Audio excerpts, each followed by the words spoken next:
আসসালামু আলাইকুম। আমি আপনাদের সাথে একটা গল্প বলতে চাবো, যেই গল্পতে মূল ভিলেনটাকে আপনারা আইডেন্টিফাই করবেন। বাট আমি এখানে প্রথমে বলে দিচ্ছি, মেয়েরা কিন্তু আসলে লুবি হয়, আর লুবি কেন হয় সেটা সম্পর্কে আমরা আস্তে আস্তে জানতে চেষ্টা করব। আর পরবর্তীতে গল্প শেষ হওয়ার পর আপনি কমেন্ট করে জানাতে পারেন যে কে আসলে এই জায়গাতে মানে মূল ভিলেন। আসেন, 30 বছরের একটা মেয়ে শেষ 60 বছরের একটা পুরুষকে বিবাহ করে। যখন পুরুষকে বিবাহ করে, বিবাহর আগে তারা কোথায় মিট করে? তারা মিট করে হলো পুরুষের সাথে একটা পার্টিতে মিট করা হয়। যে মিটিংটা তাদের একটা ফানি মিটিং, বা এই দেশে যেভাবে নর্মালি মিটিং টিটিং হয় সেভাবে মিট করা হয়। তো এখন মিট করার পরে তাদের ভালো লেগে যায়, এক একজনের ভালো লেগে যায়, পরবর্তীতে তারা বিয়েতে আবদ্ধ হয়। বিয়েতে আবদ্ধ হওয়ার পরে 20 বছর তারা সংসার করে। 20 বছর যখন সংসার করে, সংসার করার পরে তারা চায় হলো যে অ্যাকচুয়ালি মেয়েটি চায় সে ছেলেটিকে ডিভোর্স দিবে। কিন্তু কোনো কারণে ডিভোর্স যখন দিতে যায়, মেয়ে একটু হতাশ এবং শকড হয়। কিন্তু কেন শকড হয় সেটা সম্বন্ধে জানতে হলে একটু পিছনে যেতে হবে।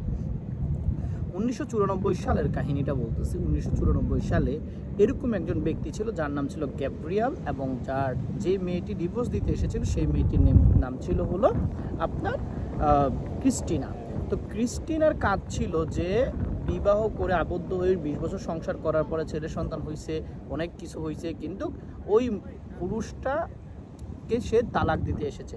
কিন্তু তালাক দেওয়ার সময় যখন সে শুনতে পাইলো যে সে অলরেডি ডিভোর্স হয়ে গেছে, কত বছর আগে, 20 বছর আগেই সে ডিভোর্স হয়ে গেছে।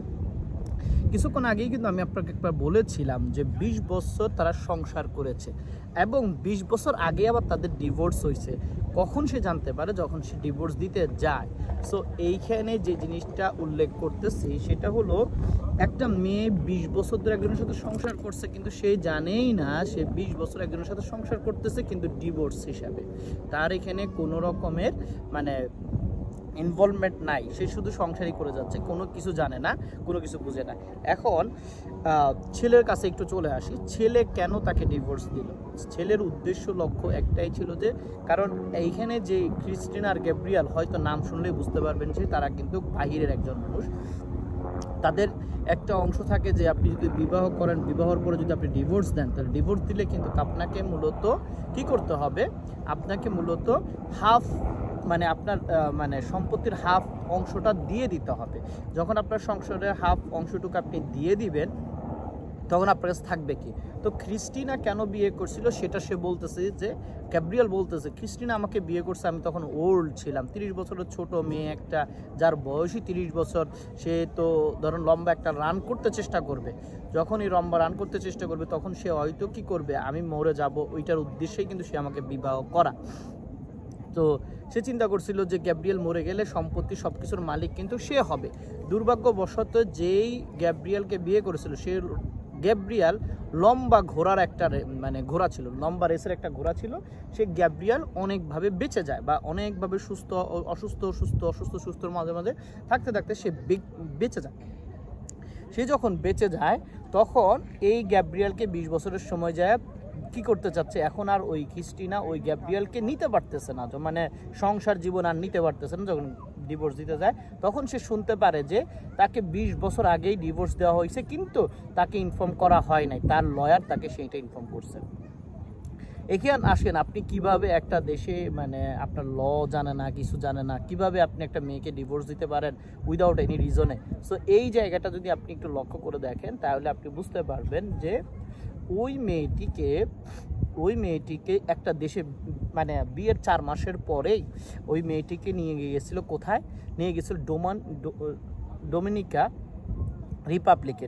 রিপাবলিকে নিয়ে যাওয়ার পরে ওইখানে একটা নিয়ম আছে, যদি আপনি কাউকে ডিভোর্স দিতে চান, তাহলে এক পক্ষ জানলে হবে, অন্য পক্ষকে ইনফর্ম করতে হবে না যে আমি তোমাকে ডিভোর্স দিতেছি। সো এটাই সে নিয়েছে। তো পরবর্তীতে সে স্বীকার করেছে, মানে ওই যে গ্যাব্রিয়েল বলেছে, আমি জানি ও আমাকে ছেড়ে দিবে, যে কোনো সময় ছেড়ে দিবে, বিবাহ করলে আমাকে ছেড়ে দিবে, ও আমাকে ক্রিস্টিন আমাকে ছেড়ে দিবে। সো আমার কি করা হবে? আমি ডোমিনিকে যাই, আমি আগে সব কিছু খুঁজে করি কোথায় এই এরকম ল আছে যেখানে আমি ওকে ছাড়লে আমার কোনো টাকা পয়সা পে করতে হবে না, এই জিনিসগুলো ও দেখতে চেষ্টা করছে। অবশেষে ডোমিনিকা যায়, 4 মাসের পরে, বিয়ের 4 মাসের মাথায় সে ডিভোর্স দিয়ে চলে আসে। কিন্তু কখনো ওই ছেলে ওই মেয়েকে ইনফর্ম করে না। পরবর্তী যখন মেয়ে জানতে পারে যে ও ডিভোর্স, তখন সে অনেক কষ্ট পায়, দুঃখ পায়। 1994 সালে এরকম একটা কাহিনী হয়েছিল। আপনাকে আমার প্রশ্ন এখানে, ছেলে কি আসলে চালাক, না মেয়ে লুবির কারণে মেয়ের এই পতনটা হলো? কমেন্ট বক্সে জানাবেন প্লিজ।